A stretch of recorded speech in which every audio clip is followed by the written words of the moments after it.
Olá, bem-vindos, bem-vindas e bem-vindes ao podcast Café e Cultura, que é apresentado por mim, Flor Nieto, produtora cultural, e pela Liliane Giordano, fotógrafa da Sala de Fotografia. Hoje conosco está o Jorge de Jesus, conhecido como DJ Mono. E este projeto tem o financiamento do edital Financiarte da Prefeitura de Caxias do Sul. Vamos conversar hoje sobre música, audiovisual e toda essa trajetória do Jorge, que vai nos contar também sobre o Soul Duetos, um festival que está por toda a Serra Gaúcha. Bem-vindo, Jorge. Oi, bem-vindo, Flor, bem-vindo, Lili. Obrigado pelo convite. Estou ansioso para entender desse primeiro episódio, né? E nós estamos felizes com a tua participação, Jorginho. Tu vê muito bem-vindo aqui para a gente poder, né, compartilhar tantas histórias aí, tantas memórias da música, do audiovisual, enfim, da fotografia, né, Jorginho? Claro. Temos bastante história aí para contar. Jogo é jogo, treino é treino, e vocês me pegaram um momento bom, porque eu teria vergonha de estar aqui me expondo, né? Tempos atrás, mas agora, por obrigações de tudo isso que se colocasse, né, dos projetos e tal, a gente tem que dar cara, tem que dizer quem está por trás, né? Eu comecei a assumir um pouco mais esse personagem de falar diante as câmeras, né, que a gente tanto foge às vezes, né? Sair dos bastidores, né, Jorge? Sair dos bastidores. Nos conta, Jorge, como é que começou a tua trajetória na área da cultura, né? Como é que tu... Com quais projetos, com quais trabalhos que tu começou na área da cultura? Bom, eu sei... Resumidamente. Né? Eu sei... exatamente, eu sei que o programa tem que ser bem objetivo, a gente tem que ser bem reto, mas eu preciso contar a semente e a origem, porque daí ela é o concretinho, sabe? Ela vai se moldando, forjando, daí chega aonde está o Jorge agora. Eu preciso me colocar no ano de 1982, né? Era 11 anos que eu tinha. O meu irmão já tinha uma produtora. E, naquela época, se falava muito na MPG, que era Música Popular Gaúcha, cujo qual a Califórnia da canção, acho que fomentou muitos artistas do cenário, né? Que não tinha essa questão de ultraje a rigor, paralamas, porque era em 82, estava surgindo o que é a Blitz, né? O Rock in Rio não tinha ainda, e o Rio Grande do Sul tinha os Almôndegas, que saiu depois do Cleito Cleidir, e o rock progressivo estava em alta, mas assim, estou te falando depois da leitura que eu fiz já adolescente. Em 82, o meu irmão fez um show, junto à produtora que ele tinha, no Clube Juvenil. Então, ele pediu que eu vendesse os ingressos para a turma da escola, né? Que já com 14, 16 anos podia ir. Eu já não teria condições de ir, sim, mas os colegas sim.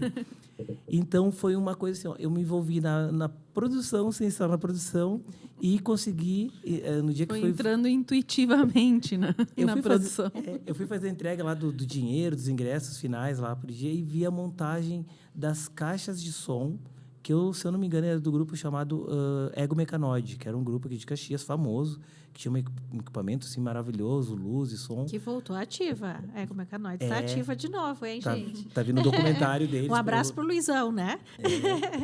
E aí, o que acontece que eu vi a passagem de som, aquele tum, parecia um som de videogame, mas eram os músicos passando o som. E eu olhei aquilo, bonito. Aí fecha essa parte. E aí depois vamos para onde foi a fada encantada de todo mundo, o Rock in Rio. Soma isso para uma criança, não tem... Acho que eu digo criança porque eu estava jogando bolinha de gude. Aí tu pensa assim, é isso aqui que eu vi lá em 82 e é isso aqui desse tamanho, eu quero estar aí nesse negócio aí todo, né? E... passando um pouco, despertou o interesse de trabalhar com música. Eu tive bandinha de rock com o Rafa Schiller, em 84. E depois fã-clube dos Cascaveletes, aqui, que é uma banda icônica aqui do Rio Grande do Sul. Mas, assim, dá para ser bem sucinto, mas, assim, ali surgiu o Jorge. Aquele olhar, assim, de caixa de som, aquele olhar do Rock in Rio que foi transmitido em rede nacional para todo o Brasil. Eu acho que não tem uma criança que não ficou na frente da TV com uma vassoura tentando imitar um roqueiro, ou com uma peruca da irmã, assim, ou a gente entrou num mundo encantado, tipo numa Alice dos Países das Maravilhas, né? Porque acho que não tem como... o Brasil respirava a troca do governo, assim, saindo uma pós-ditadura, e a gente estava começando a ficar mais feliz. Talvez diga de passagem que as crianças não sentem uma ditadura ou não sentem um peso, mas isso sente talvez na mesa, sabe, nas conversas, nos encontros, e isso está muito presente para mim.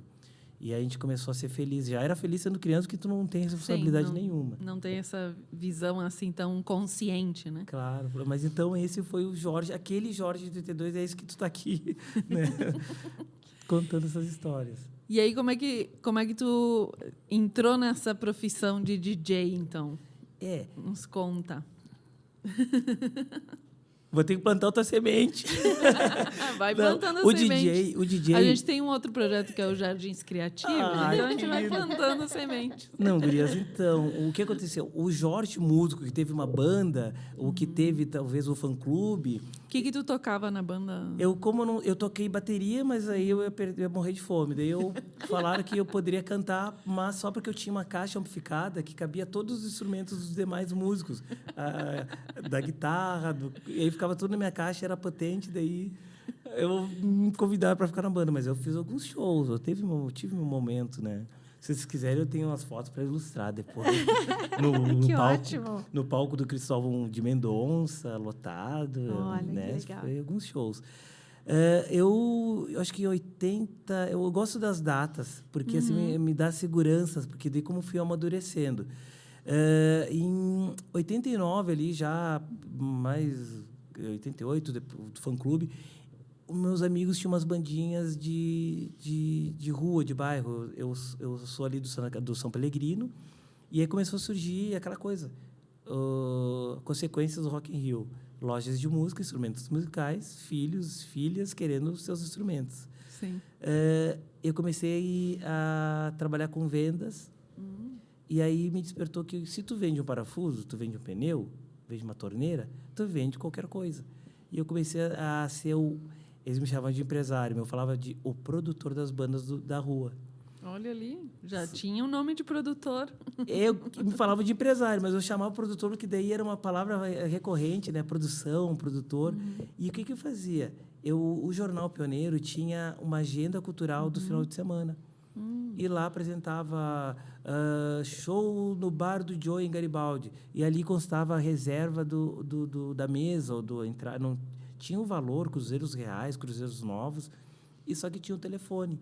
Só que nem todo mundo tinha telefone em casa. Eu, na casa, acho que eu não tinha. Daí eu, na casa nos músicos, e a gente pegava e ligava de tarde para o bar do Joey. Ele, quem é? É o Joey. Joey? Não é o bar do Joey? Sim, o nome do bar do Joey, o proprietário é o Joey, sou eu, né? Ele que atendia. Ele que atendia, estava abastecendo e disse, a gente tem uma banda aqui de Caxias, sabe o que vocês tocam? Eu, o que vocês tocam? Música? Que tipo de música? A gente começou a vender shows por telefone, para o bar, sim. que nem nos conhecia, que nem exigiam release, nem nada, Sim. mas a gente tinha bateria, tinha equipamento. Claro. Vem aqui dia 30 de outubro. Estava agendado um show. E aí ele, eu tenho o cachê R$200. Sim. Mas o pai emprestava o carro, o pai abastecia o carro, então a gente não tinha despesa. Claro. E aí, a partir... Só lucro. Só lucro. Tinha pizza também, que era a nossa janta, maravilhosa. E então começou ali também essa questão do produtor que virou DJ, porque daí acabou um pouco os espaços, os clubes começaram a fechar. Eu Sim. citei o Bar do Joey, mas era mais show em clubes. Porque Sim. todo clube tinha sua boate jovem, né? O departamento jovem. E aí a gente conseguia, em vez de fazer o show no clube, no salão grande, tinha o espaço da boate jovem, que antes do DJ lá, da festa, ia ter o show com a banda. Os clubes começaram a falir, quebrar ou fecharem, e aí começou a ter muito bar. O bar também acolhia o show das bandas, porém, tinha mais um acréscimo. Existia o show da banda e o discotecário, que embalava a festa depois do término. Eu comecei a achar interessante essa questão de discotecário. Não se usava a abreviação ainda de DJ, né? Olha só, que interessante. Né? Vendo o DJ mesmo, quem usa é os Estados Unidos, o americano, Sim. que é disc jockey, mas é a função de radialista daí, que promove, propaga o som. Ela foi tomando um ressignificado, né? Mas Ali, então, em 2000, já agora avancei, né? Mas 82, nasce o Jorge de Jesus com interesse de ser um DJ. Mas como ele estava numa cidade italiana que todo mundo tinha um sobrenome forte, eu pensei, Jorge de Jesus DJ, mas ninguém contrata. Vou morrer de fome daí. Era muito comprido o nome, né? Tinha que ser estratégico também no nome, é isso? Eu acho que não ia colar também, sabe? Tem o Fantonelli, o Capelletti, não sei o que, esses nomes italianos, né? Para não citar nenhum, para não ofender e tal. Nenhum. Eu acreditei que eu poderia ter um nome sonoro. E aí eu, amante de LPs, de discos, eu olhava assim, ó, disco é cultura, né? E esse disco pode ser escutado em mono ou estéreo fônico. Eu falei, cara, mono é uma palavra forte, é sonora e é boa. Aí eu coloquei, ó, o primeiro evento eu mandei para o release, DJ Mono, a partir de tal hora, no Galeria e tal. Foi uma estreia no dia 22 de abril de 2002. Olha. Essas datas são importantes, me marcaram. Sim, sim. E ali começou o DJ Mono a fazer as festas e lambanças também, que eu tive ficado até presepado. Mas foi por esse motivo. Não tinha mais produto para venda, eu comecei a me vender. Olha só, porque as bandas começaram a também sair de cena e aí tu viu que era uma oportunidade trabalhar como DJ. Flor, na verdade, assim, ó, quando tu tem um trabalho autoral, se tu acredita nele, ele tem assim, uma cancha reta. Quando tu tem um mercado que te chama assim, ó, de músicas de trabalho cover, tu tem uma concorrência muito grande. E aí sempre tem bons músicos, né? Então, a melhor banda vence a corrida. E as bandas que eu estava trabalhando não queriam muito apostar no seu trabalho autoral. E o autoral requer assim, que a música esteja numa rádio, tenha um pouco mais de dinheiro, um pouco mais de investimento. E os músicos também não estão muito a fim de fazer todo esse investimento. O lucro maior vem direto com uma banda cover, que vai ter a sua agenda mais... tem uma procura maior para datas, enfim, viaja mais também, vai tocar mais no bar do Joey. Mas, então, foi essa desistência que me levou a mudar também de... E também imagino que a dificuldade até mesmo de se manter num grupo, com todos os equipamentos, com todos os instrumentos, com as próprias discussões de quais músicas. E quando tu começa a trabalhar também direcionando aquilo que tu acha que é importante, tu também está dando aquele autoral para ti e conseguindo fazer desempenhar a tua criatividade, o teu processo de trabalho ali também, né? Lili, assim, ó, eu vim com uma frase para cá, me remoendo que, assim, ó, que generalizar causa um estrago e um constrangimento muito grande. Mas, assim, vamos colocar em partes. Se tu for pegar uma grande gama, daí eu não estou generalizando, uma grande gama de música, a gente estava falando em off aqui, eles não se gerenciam. E diferente do mercado, talvez diferente da dança, né, do teatro, então não quero generalizar que o músico ele não se gerencia bem, mas ele está preocupado talvez de estudar sua música, de tentar conseguir tocar num bar, conseguir ganhar seu cachê, que ele não consegue pensar que ele tem que estar lá hoje com a sua rede social ativa, com o seu reels ali 3 por semana, ter uma comunicação talvez com um jornalista. E isso estou dizendo sem investir dinheiro, né? Então, isso talvez seja mais cansativo para ele do que talvez, vou tocar no bar, vou ganhar meu cachê e tá ótimo, não preciso mostrar meu rosto, falar que eu estou ensaiando, fazer uma filmagem. Então, ele está se punindo, se negligenciando, né? E se desfavorece dentro do mercado de um outro que faz a mesma coisa. Então, acho que às vezes o concorrente do próprio músico é ele mesmo, né? E quando se trata do autoral, tu tem que trabalhar dobrado, né? Então, isso faz que... Eu acho que o mercado, que uma vez a gente poderia dizer... Eu sempre tenho aquelas duas palavras que me dão uma confusão. Cena e cenário. A gente tem um cenário musical ativo, a gente tem uma cena, sabe? Que é constrangedora ou ela está começando, né? Então, o cenário não tem. A cena, acho que não se formou. Então, a gente tem hoje musicalmente, assim, claro. E volto a dizer para vocês não cortar isso. Eu não estou comparando, né? É uma tese que eu criei, assim, porque a gente não tem tantas bandas no mercado mais... Sim, do mercado autoral, né? Do mercado autoral tão forte, assim, sabe? Sim. Não, mas isso é bem entendível, Jorge, porque eu acho que está bem dentro do que a gente consegue entender também de atividades de um projeto, de um grupo de dança, do mesmo do teatro, em que às vezes são múltiplas cabeças pensando ali, né? Então, nem sempre todas essas cabeças a gente consegue alinhar da mesma forma, com o mesmo percurso, com o mesmo entendimento, com o mesmo resultado. Então, sempre é complexo mesmo. Claro. É um trabalho. Mas só falando no mercado que às vezes tem um dinheiro envolvido. E ali eu nem comecei a falar da cifra, porque ela não existe, né? Tipo, não decolou, não saiu do chão. Isso. Né? Mas... E, Jorge, antes da gente começar a nossa gravação aqui, tu estava nos contando do teu sentimento de DJ empresário, né? Tu se enxergando como um empresário, né? Que, claro, tem que ter o seu CNPJ, enfim, mas quais seriam, assim, as referências para alguém que quer trabalhar com essa profissão, né? Quais são as orientações, digamos assim, que tu daria para alguém que quer ser DJ e ter a sua renda dessa profissão? Eu não vou falar em 1982 agora.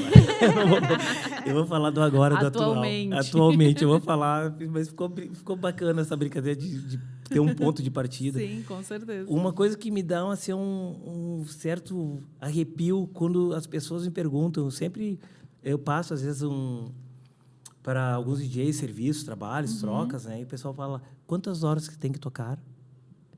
Quanto tempo? Eu venho numa época assim, que não tinha tempo, tu tinha que tocar, podia tocar 2 horas, 4 horas, 5 horas, e tu estava sempre entregando, sabe? Não tinha problema, porque eu comecei a fazer festas por bilheteria. Bilheteria era aquela coisa, contratar o som. Trocar por bilheteria. E eu tenho que agradecer aqui... Percentual por bilheteria. Às vezes, se tu chegasse com som, com segurança, então tu poderia arrecadar toda a porta. O Érico, eu tenho que agradecer, da Open Door, né? Foi a pessoa que acreditou no meu trabalho, porque eu não tinha o equipamento de som na época. Então, a gente tinha que alocar. E o Érico também estava começando, ele não estava com a empresa que ele tem hoje desse porte, né? Não teria nem tempo hoje para alocar uma caixa para um DJ. A dica que eu dou é faça a sua festa. Hoje a modernidade é label, crie sua label, né? Mas, assim, procure... A gente tinha cachaçaria, hoje ela fechou, mas a gente tem um ponto coletivo, a gente tem, talvez, o Zarabatana, tem diversos locais aqui, eu não vou saber citar todos, mas, assim, eu, quando mono, eu criei uma festa chamada Play Black. Foi meu primeiro empreendimento, assim, como DJ, que era... Eu pensei, Play Black, né? O tocador, né? O negro, o preto, enfim, o tocador de músicas. Eu comecei a tocar disco, funk music, e deu certo, porque foi numa época, num bar chamado Beirute, né? Da Sâmia, e aí fazia uma noite eletrônica e uma noite de São Brasil. Uma noite eletrônica, uma noite de black music. E a gente se revezava, o público era o mesmo, né? O pessoal que é de eletrônico, cabelo pintado de azul, vermelho, ia na próxima festa dançar São Brasil. A gente tem que criar essa marca, uma festa para te dar identidade. Pode ser funk, pode ser música brasileira, pode ser axé music, enfim, eu acho que não...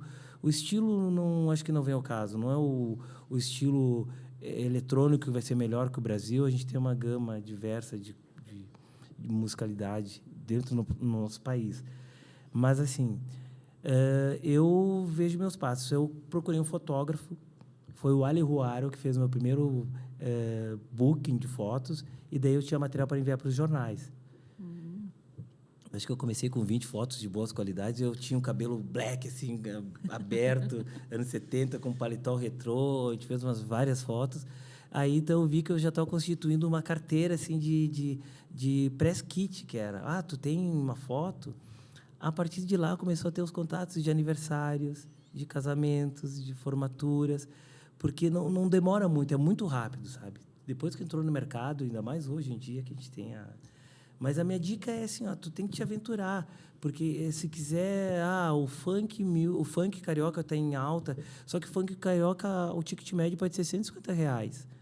Tu pode fazer uma festa solo tua no ponto coletivo, bem divulgada, latina, uma festa com brasilidades, e ganhar R$600 por bilheteria ali, com todos os custos já. E lá já tem o equipamento, lá já te ajuda na divulgação, pode impulsionar o Instagram, a rede social, né? Eu vejo assim, parece que é fácil dizer que lá atrás era diferente. Não, lá atrás era muito mais difícil. Não tinha as tecnologias que nós temos hoje, né? Não, e outra, tu tinha que mesmo formar público, porque tu era desconhecido no mercado. Eu cheguei numa época que a moda era Electro Summer Hits, volume 1, 2, 3, foi até o 10. E aí eu estava no meio daquele embaraço ali de tocando música brasileira, que só era aceita bem e bem paga em Porto Alegre, porque foi deixado uma herança do Fórum Social Mundial.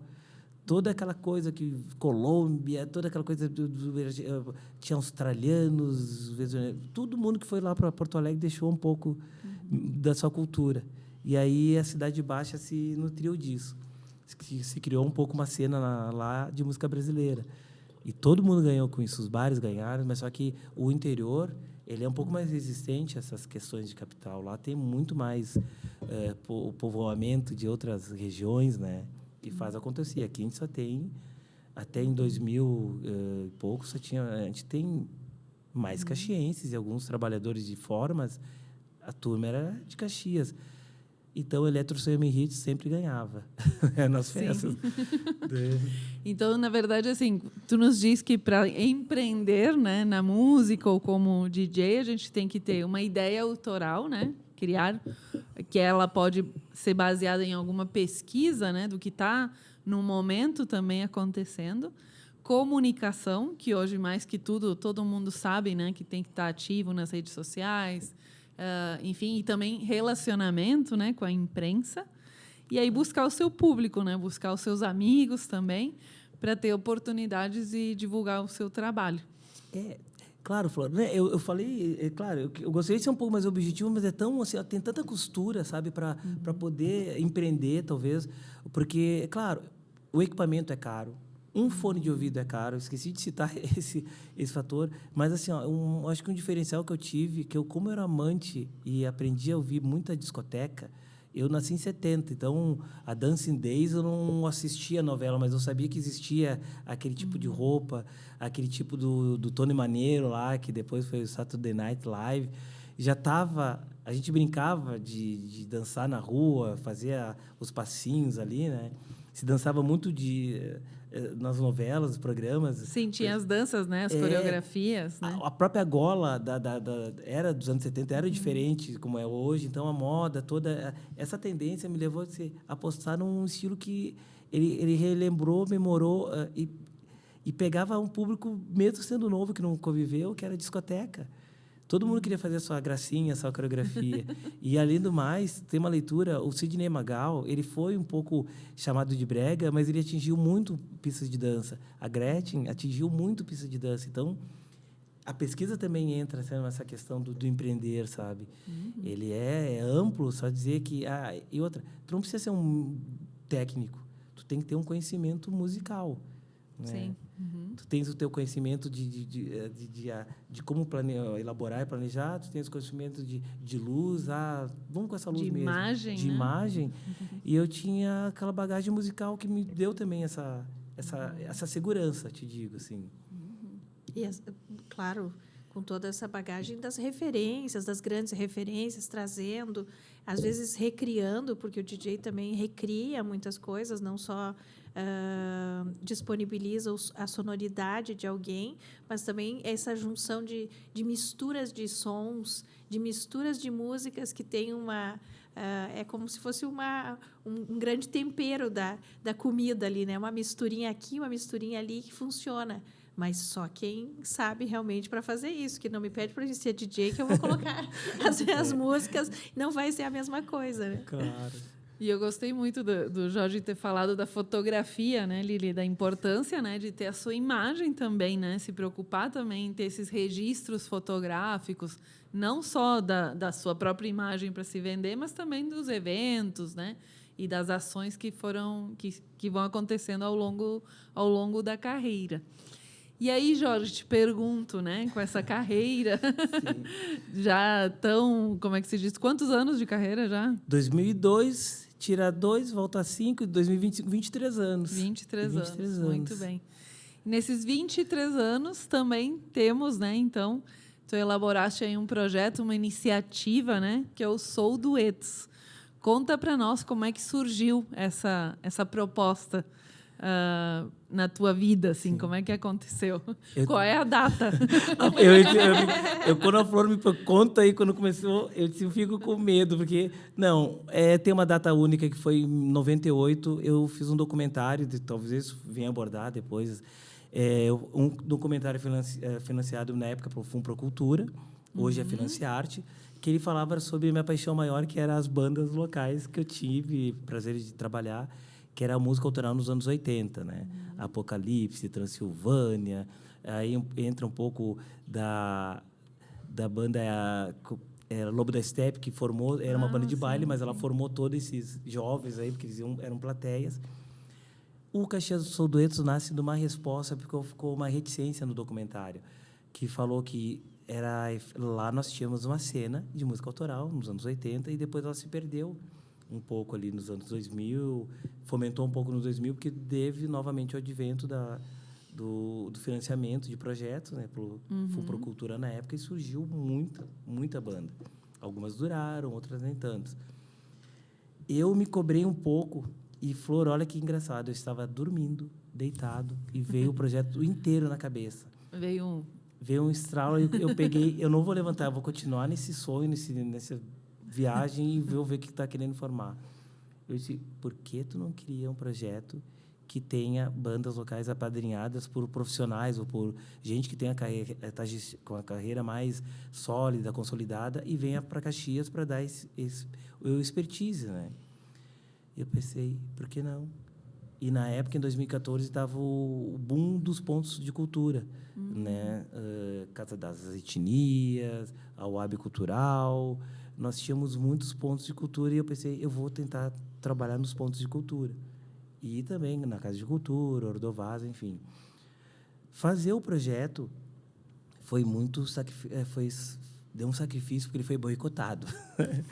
Eu acho que as bandas aqui não queriam padrinho nenhum e eu acho que já estavam se gerindo e também pelo fato que eu senti assim, olha, que tu não deve fazer um primeiro projeto muito extenso. Eu tinha que ter enxugado ele, mas eu precisava entender como tu fez ele grande. Fiz assim, grande, não, ele durou 8 meses para fechar um projeto. Mas assim, ó, ele se captou em um mês. Quando eu protocolei o projeto, eu nem sabia das questões de IPTU e captação. Uma empresa foi lá e pegou o projeto e adotou ele por 2 anos, praticamente. Olha que bacana. Foi um sucesso já porque ele estava entrando com um diferencial que eu achei que não foi... Inocentemente, eu coloquei Caxias, que é minha terra, a alma, né, o soul, e o duetos, que seria esse apadrinhamento. Na necessidade que eu achei que, gente, vamos se profissionalizar, vamos ver por que o Ninho de Nós é bom, o fulano de tal, que toca pedra na lagoa, também é bom. Vamos tentar pegar essa carona, né? Há uma resistência, sabe? Talvez do ego, da vaidade, e não generalizando, mas não, eu sou bom o suficiente, eu não preciso que ninguém me ensine a ser bom, sabe? Então, fez um pouco dessa briga, né? Que depois, muitos anos depois, vem, né? Na música mesmo, as pessoas, os artistas fazem duetos, né? Claro, fazem collabs, agora se chama, né? Exato. Fazem as collabs. Mas ele nasceu musical, mas hoje, tudo participando dele, ali na nossa curadora do projeto, ele ficou amplo, ele ficou diverso, eu acho que ele ficou vivo, sabe? Uma cultura viva dentro quase um ecossistema ali do próprio projeto. Mas porque ele tinha que nascer, ele tinha que sair para algum lado. E como eu já tinha essa questão, a música está em mim, sabe? Então eu pensei, banda, a resposta para o filme, parece que era uma dívida. Então eu vou fazer um projeto musical de primeiro momento, mas com tanto tropeço, a gente foi boicotado dentro do projeto por 2 anos praticamente. Outros projetos também não gostaram da existência do projeto, né, por si só, na mesma cidade. Mas depois a gente foi amadurecendo. E também, um detalhe, os 2 primeiros projetos eu fui o único produtor do projeto. Então, não tive para onde correr. Levava paulada, não tinha ninguém na frente ali para levar por mim ou segurar a onda.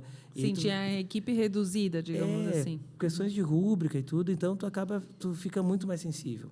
Quando tu leva o tapa na cara, na tua cara mesmo, sabe? É só na tua. E não é só na tua, dói mais, aí, sabe? Quem bate não sabe, quem apanha não esquece daí, né? Então, foi um aprendizado muito bom, mas isso me forjou e qualificou assim, pronto, de dizer, ó, eu não vou subestimar ninguém, não vou queimar nenhum artista, muito pelo contrário, eu vou continuar fazendo porque depois eles vão vir me procurar.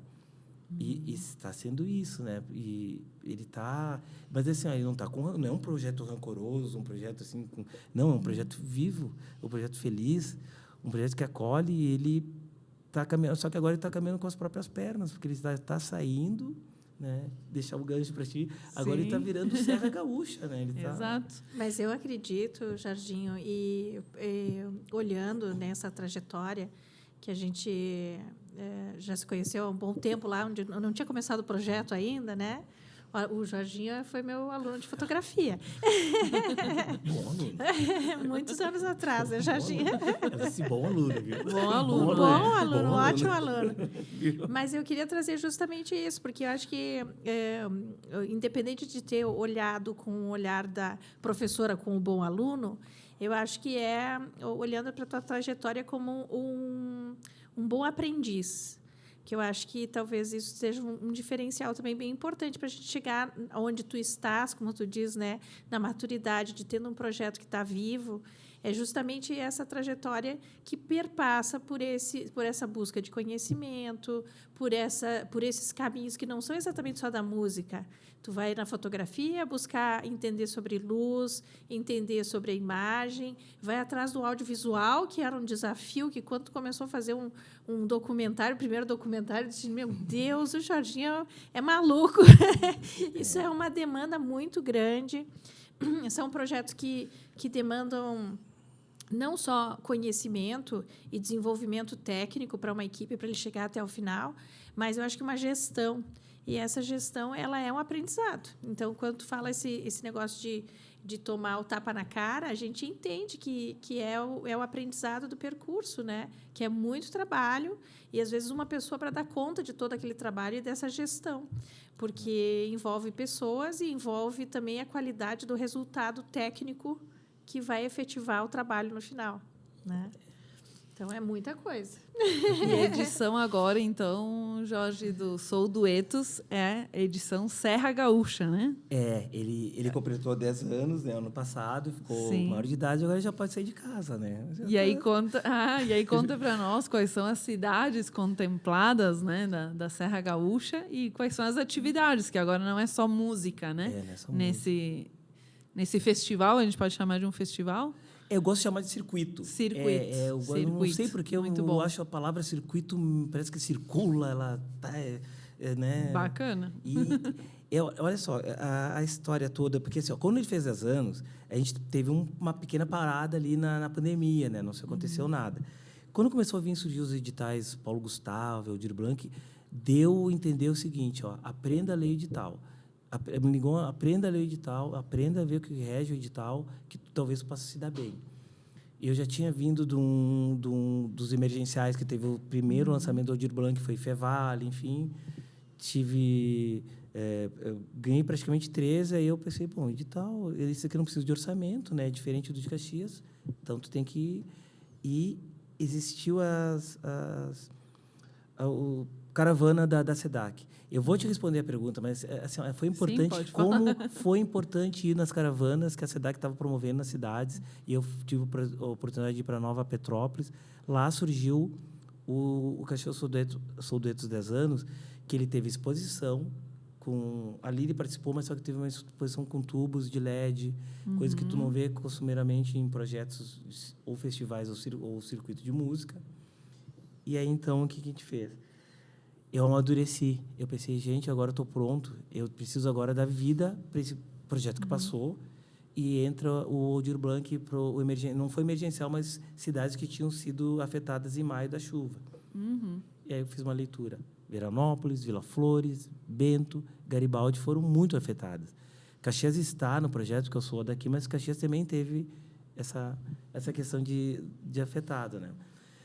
Nós elegemos essas cidades, tivemos parcerias com as prefeituras, né? E a gente decidiu trazer aqui, ó, painéis, oficinas, né, workshop, os shows, exposição com QR Code para acessibilidade. Ele está um pouquinho mais enxuto, mas assim, ó, para Veranópolis está sendo muito importante, porque a cidade foi muito afetada, a estrada está muito ruim e está cada vez mais assim perigoso e ela está meio que quase isolada lá na serra. Participar do painel junto com a Aline Zilli lá em Veranópolis e foi muito importante, né? Eles estão se considerando que eles estão assim do outro lado da ponte, né? Porque o acesso realmente à estrada, né, ficou bem prejudicado, né? O acesso à viagem, né, se tornou mais extensa, né, por conta dessa questão das enchentes. Então foi super importante a gente participar lá com esse painel falando sobre a produção cultural, incentivá-los, né, a manter as suas produções, enfim, e também unir as pessoas da cena cultural. E foi muito bacana porque a gente inaugurou, né, o novo espaço do Giramundo, que é um ponto de cultura lá. E aí o Lucas, né, que estava lá, que está lá gerenciando esse espaço, estava super entusiasmado, participou o pessoal da prefeitura. Então a gente também teve muitas trocas. E a gente conseguiu perceber como o projeto é importante, né, para reverberar nas comunidades. Muitas vezes a gente fica meio isolado nessa ilha, né, de Caxias do Sul e a gente esquece que é importante também conversar com os nossos vizinhos, os nossos irmãos, né, da Serra Gaúcha. Claro, Flor, o protagonismo também, acho que tu prova, né? Ele está praticamente, vamos fazer um cálculo rápido, mas sem... Ele está quase 99% mulheres, sabe? Ele está com muita força e não foi algo assim, vamos tentar ganhar ponto com as mulheres. Não, ele foi pensado desde o line-up dos artistas, das cantoras.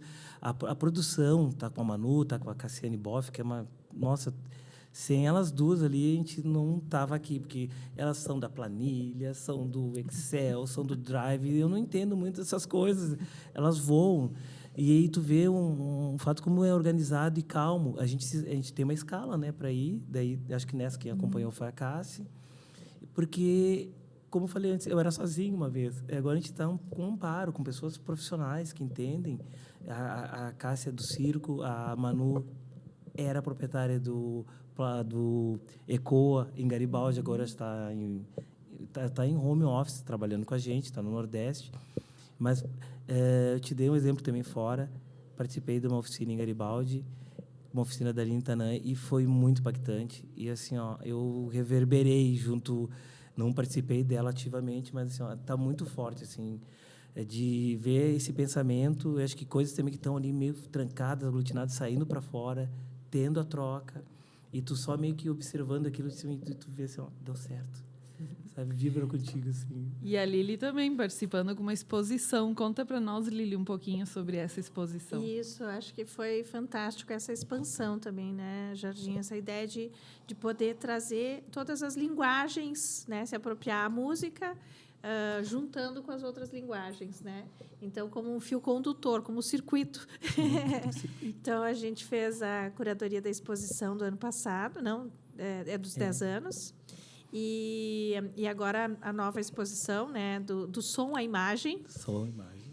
E que realmente traz um pouco dessa memória também, dessa trajetória dos 10 anos, porque traz as fotografias dos shows, traz a fotografia do público interagindo, traz a emoção à flor da pele. Então, traz também esse movimento de que a música ela não é só a sonoridade, ela também envolve os outros sentidos, né? Ela nos remete a novos tempos e as novas memórias, né, que ficam guardadas ali no coração. Então, acho que só tenho a agradecer e dar os parabéns ao Jorginho por essa iniciativa que é realmente mais do que um festival, né? Porque a preocupação de trabalhar as oficinas de diversos âmbitos, também com as questões técnicas, que foram muito importantes, trazer profissionais para falar sobre cenografia, sobre luz, sobre, né, tantas coisas importantes que foram para trabalhar as pessoas também na produção, também nessas questões dos bastidores, profissionalizar, trazer, né, referências, trazer resultados melhores para tudo. Então, acho que essa é realmente uma expansão. Então, da música, né, ao universo da linguagem, com certeza. Sim. E, Jorge, conta para nós, né, para a gente finalizar a nossa conversa, que está ótima, senão a gente fica aqui com todas as datas, né, todas as décadas. Qual é o sonho aí? Onde é que tu quer chegar com o Soul Duetos? Conta para nós. Quais são os próximos? Olha, eu tenho uma filha de 8 anos, ela toca piano, teclado, e ela participa já da produção, acho que a Lili conhece ela. Ela é ativa e ela me dá várias dicas, né? E eu consegui o sonho, talvez agora não é nem um sonho, mas assim, ó, eu fiz um diálogo com a Fluência ano passado, fiz um diálogo com o UD, que é um pessoal de baixa carência, que a gente levou exposições. Eu estou cada vez mais estudando acessibilidade, fui em vários cursos de formação. A exposição tem acessibilidade, QR Code para cegos, né? Ou baixa visão, né? Que a gente não deve falar cegos, agora corrigindo. A gente quer, talvez, chegar mais, assim, em periferias, mas não como invadir, assim, chegar lá e plantar e voltar e não colher, sabe, deixar lá como está. Eu quero estudar um pouco mais. Eu venho, talvez, eu nasci na rua Marechal Floriano, ali, onde o Filipão morava, no bairro Pio Décimo, perto da Vila Operária, né, que nos anos 70 eram bairros... o centro era o centro e os bairros eram periféricos, se tinha essa leitura. E eu acho que eu devo agora tentar ampliar para escolas, né? O Andrigo é um parceiro nosso. E talvez aquela palavra do fomento, Flor, a Bia, enquanto secretária, me falou uma coisa: erra bastante no teu projeto, sabe? Ela fala, errem bastante. Vocês estão fomentando o acerto dele. Achei sensacional, porque a gente cobra muito que ele dê certo. No momento que tu já colocou o teu projeto e ele foi classificado, ele saiu, ele deu certo. Agora, talvez, é correr para o abraço e qualificar ele cada vez mais. A tua resposta, talvez eu ficar te devendo a primeira pergunta, mas eu acho que é isso que eu quero. Tentar expandir ele onde eu não cheguei. Expandir, né? Para outras possibilidades, né? Eu... E com responsabilidade, né? Que a gente também tenha os erros, mas os erros para promover outros acertos, né? Exatamente. Mas ok na prestação de contas também. Não, acho que eu tenho um contador bom de varejo, né? Vai embora. Então, gente, agradeço, Jorge, a tua presença aqui conosco, as tuas datas, toda a tua experiência também, compartilhar esse teu conhecimento, esses teus sonhos e realizações, né? Agradeço a Lili também por estar aqui conosco e também ela fala, né, como uma poeta, né? Ela fala, né? Então, finalizamos aqui então o nosso podcast Café e Cultura, onde falamos sobre música e empreendedorismo cultural. Até o próximo episódio.